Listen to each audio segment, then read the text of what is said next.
Good morning all of you. कैसे हैं आप सभी? आई होप कि अच्छे होंगे। मेरी कक्षा में आप सभी का स्वागत है। जैसा कि पिछले क्लास में हमने बताया था कि कारक चैप्टर हम लोग का ख़त्म हो चुका है। एनीवेज अगर कोई डाउट है तो पूछिए, अगर नहीं डाउट है तो फिर मैं आगे बढ़ती हूँ।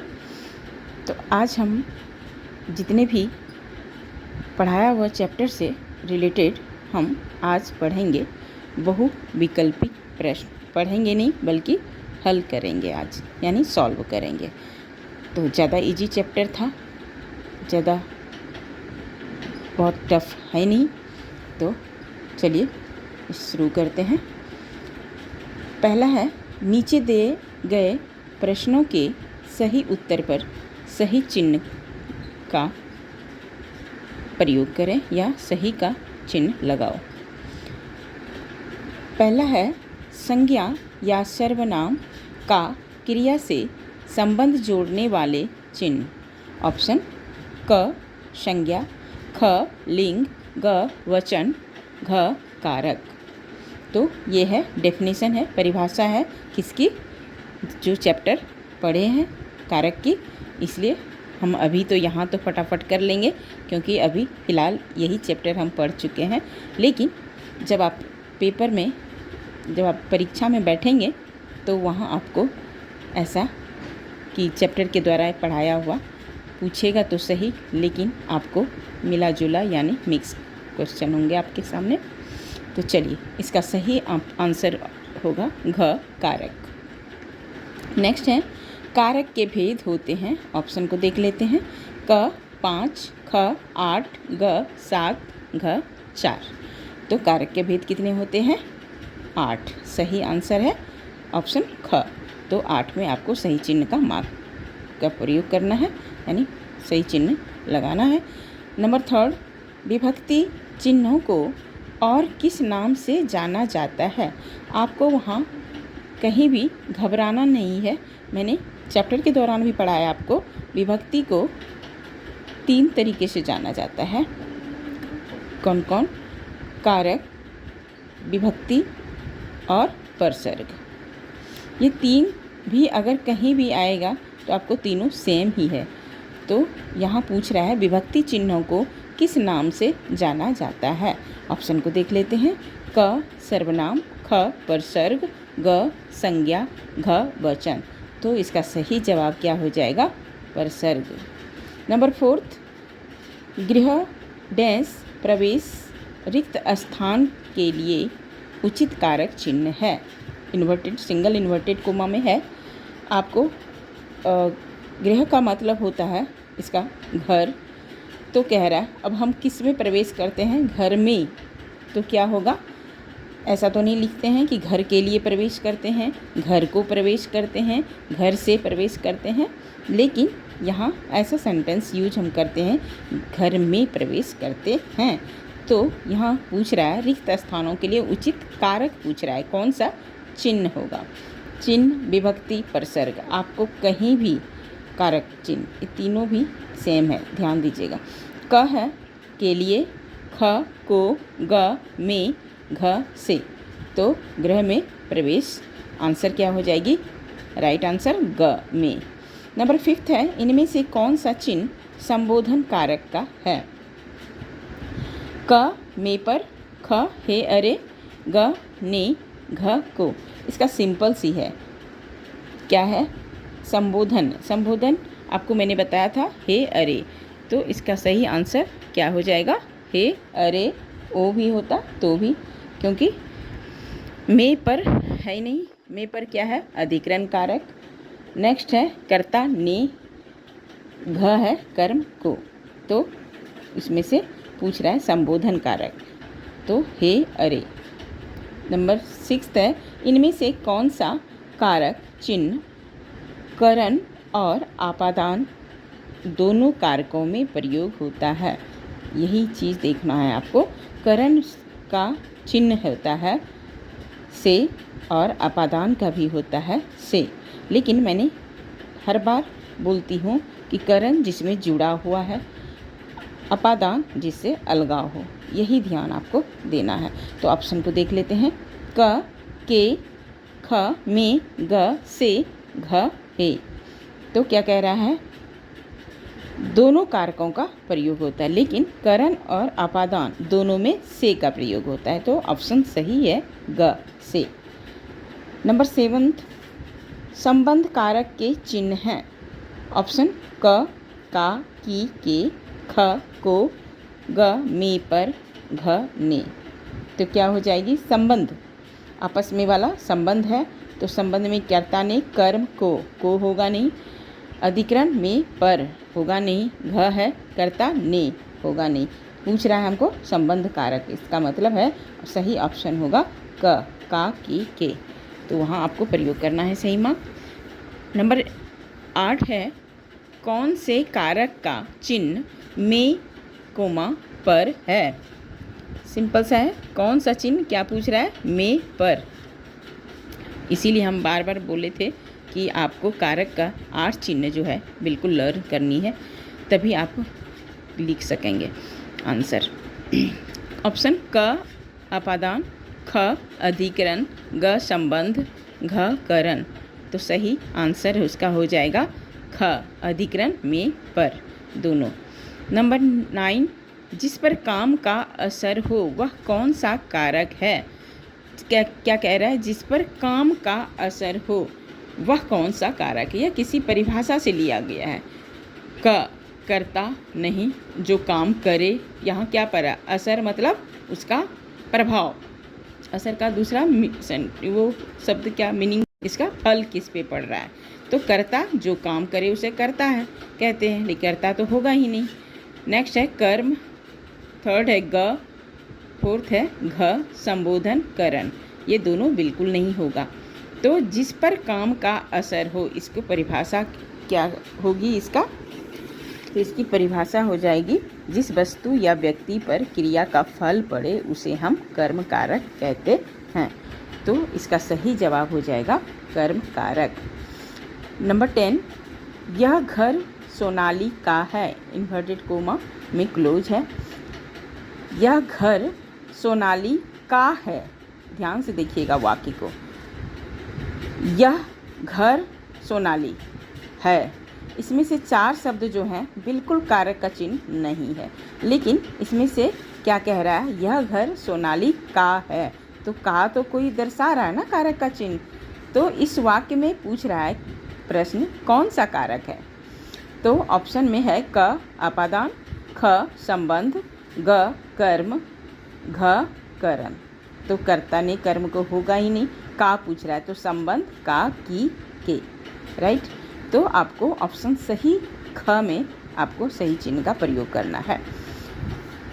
नंबर 11, से अलग होना, ब्रैकेट में आपको दिया हुआ है अलग होना, लेकिन कारक का चिन्ह यहाँ दर्शा रहा है से, क्योंकि करण भी होता है से और अपादान भी होता है, लेकिन आपको ऑप्शन में दे दिया है। हो सकता है यहाँ ऑप्शन में इसलिए दे दिया कि कारक का प्रयोग कर रहा है ऑप्शन में। अगर वहाँ कारक का प्रयोग नहीं होगा, कुछ सेंटेंस होगा, तो आपको एग्ज़ाम में अलग होना ब्रैकेट में नहीं संकेत करेगा, ध्यान दीजिएगा।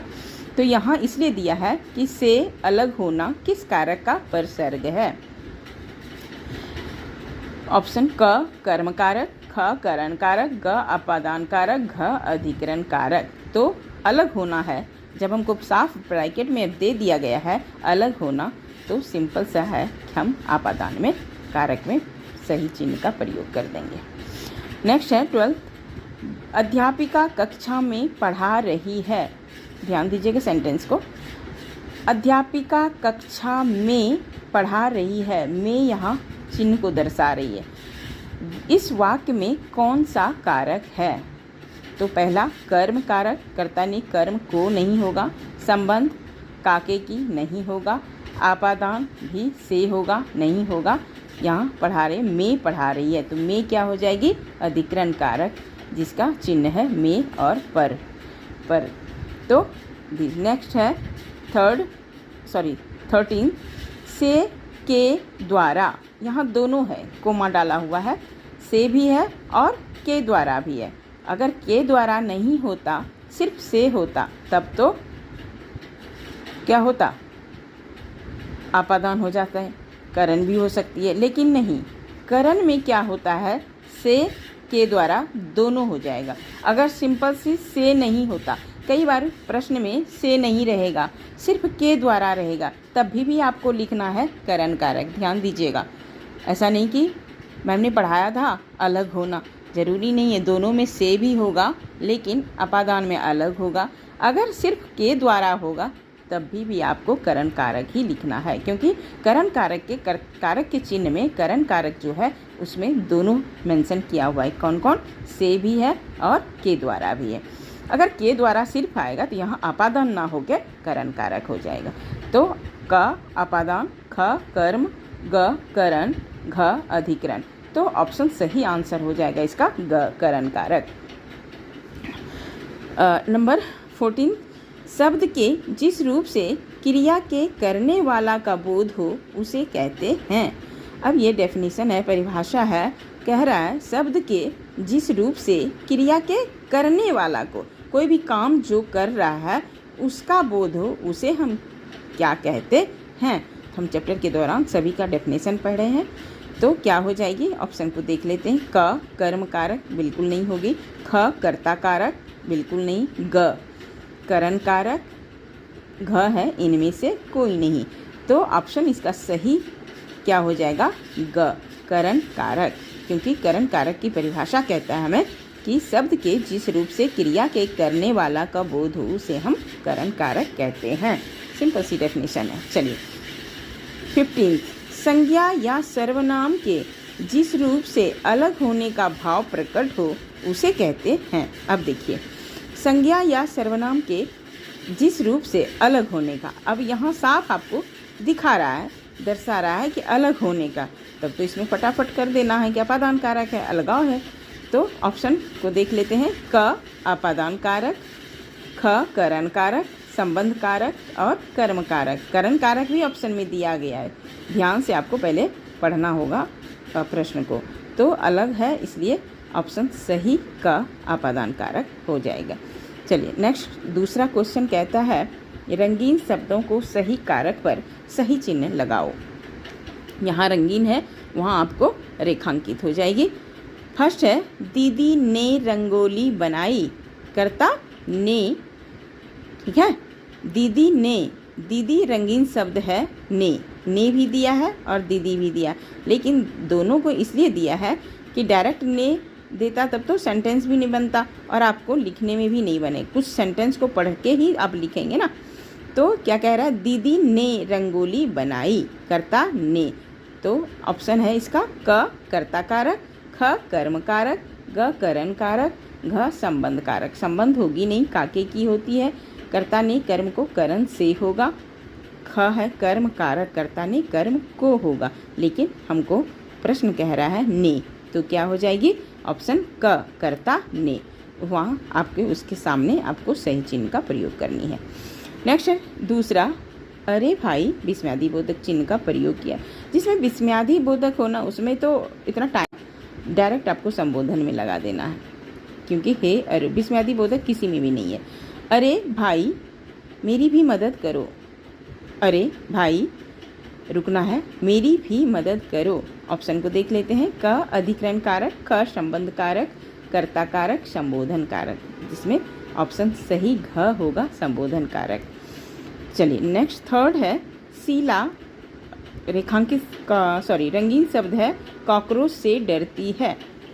क्या कह रही है, क्या कह रहा है प्रश्न, शीला कॉकरोच से डरती है। ऑप्शन को देख रहे हैं।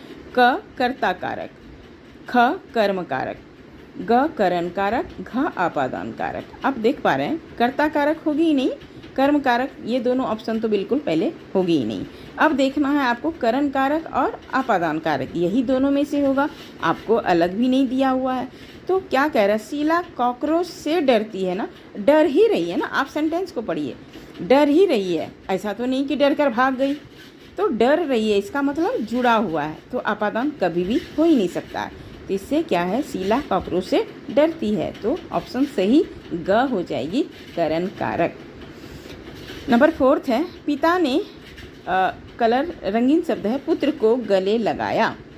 क्या कह रहा है, कर्ता ने, पिता ने, लेकिन यहाँ ने भी है और पुत्र को, लेकिन आपको रेखांकित दिया होगा, रंगीन शब्द दिया है पुत्र को, तो ने से हमको कोई मतलब है नहीं। पुत्र को, तो कर्ता ने कर्म को, तो कर्म कारक हो जाएगी। ऑप्शन क संप्रदान कारक, ख कर्म कारक, ग संबंध कारक, घ कर्ता कारक। तो ऑप्शन सही जवाब हो जाएगा कर्म कारक। या ऑप्शन ख में चिन्ह का प्रयोग कर देना है। नंबर 5 है, दादाजी बच्चों के लिए चॉकलेट लाए। दादाजी रंगीन शब्द है, बच्चों के लिए। अब के लिए कौन सा कारक में है, तो आपको याद रखना होगा, है संप्रदान, को और के लिए दोनों है। मैंने बताया था चैप्टर के दौरान, हमेशा आपको दो कारक ऐसे हैं जो आपको उसमें को मिलेगा। पहले तो करण और आपादान में जैसे मिला, दोनों में से के द्वारा के लिए मिला, अलगाव होना। अब दूसरा क्या है, संप्रदान कारक,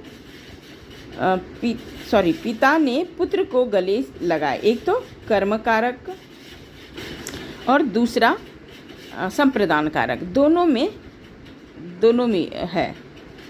तो क्या है, पुत्र को गले लगाया, कर्ता ने कर्म को, तो यहाँ क्या हो जाएगी, संप्रदान कारक होगी नहीं। ख है कर्म कारक, संबंध काके की, कर्ता में होगी नहीं, कर्ता ने का प्रयोग होता है, तो यहाँ ख हो जाएगा कर्म कारक। आपको 2-4 ऐसे ही कारक हैं, उसको खास ध्यान देना होगा। नंबर 5 है, दादाजी रंगीन शब्द है, बच्चों के लिए चॉकलेट लाए। दादाजी बच्चों के लिए क्या हो जाएगी, फिर उस सेम है संप्रदान कारक। यहाँ आपने देखा, वहाँ पुत्र को गले लगाए, कर्ता ने कर्म को, यहाँ दादाजी बच्चों के लिए संप्रदान कारक हो जाएगी। यहाँ ध्यान देना पड़ेगा, दोनों में होता है कर्म को, संप्रदान को, के लिए, लेकिन यहाँ कह रहा है बच्चों के लिए। जैसा कि हमने डेफिनेशन के द्वारा बताया है कि 2-4 ऐसे कारक हैं जो कि ध्यान आपको देना होगा, कौन सा जगह में कौन सा कारक चिन्ह प्रयोग होगा, आपको खास देखना है। खास ये 4 को देख लीजिएगा, बाकी कारक के 8 चिन्ह का प्रयोग याद कर लीजिएगा, तो कभी ये चैप्टर होगी नहीं। इसमें से ज़्यादा क्वेश्चन पूछे जाते हैं अक्सर, और बच्चे भी कंफ्यूज हो जाते हैं। दादाजी बच्चों के लिए, तो ऑप्शन इसका ख हो जाएगा, संप्रदान कारक। नंबर 6 एवं लास्ट, अजय हवाई जहाज से दिल्ली आया। बढ़िया क्वेश्चन है। अजय हवाई जहाज से दिल्ली आया। पहले था शीला कॉकरोच से डरती है, यानी डर ही रही है, भाग नहीं गई डर के। अगर डर कर भाग जाती ना तो शायद अलग हो गई, इसका मतलब है करण कारक हो गया। लेकिन यहाँ सवाल कह रहा है अजय हवाई जहाज से दिल्ली आया। अब कब आया पता नहीं ना। अजय हवाई जहाज हमारा रंगीन शब्द है, से दिल्ली आया, यानी हवाई जहाज पे बैठा तो था लेकिन वो दिल्ली लैंड कर चुका। इसका मतलब है कि दिल्ली आ गया, तो हवाई जहाज पे वो बैठा नहीं है, तो हवाई जहाज से और दिल्ली से अंतर हो गया, दोनों में अलगाव हो गया। तो क्या हो जाएगी, ऑप्शन देख लेते हैं। क कर्म कारक, ख करण कारक, ग संबोधन कारक, घ आपादान कारक। अलगाव है, इसलिए सेंटेंस को एक बार समझ में नहीं आए 2 बार पढ़िएगा, लेकिन गलत नहीं कीजिएगा। ऑप्शन इसका सही जवाब हो जाएगा घ आपादान कारक। सही चिन्ह सामने प्रयोग करना है आपको। तो चलिए, आज इतना ही था। आज की क्लास में यहीं ख़त्म करती हूँ। बाकी कोई भी डाउट हो कभी भी आप पूछ सकते हैं कमेंट के माध्यम से, और बहुत ईजी चैप्टर है, इससे प्रश्न पूछे जाते हैं ज़्यादातर। आपको खास ध्यान रखना होगा, 8 चिन्ह का प्रयोग हमेशा मुंह पे होना चाहिए आपके। पढ़ते रहिए, इसी तरह आगे बढ़ते रहिए, अपने लक्ष्य को पूरा कीजिए। तो इसी शब्दों के साथ मिलते हैं कुछ नए चैप्टर के साथ। तब तक के लिए take care and bye bye.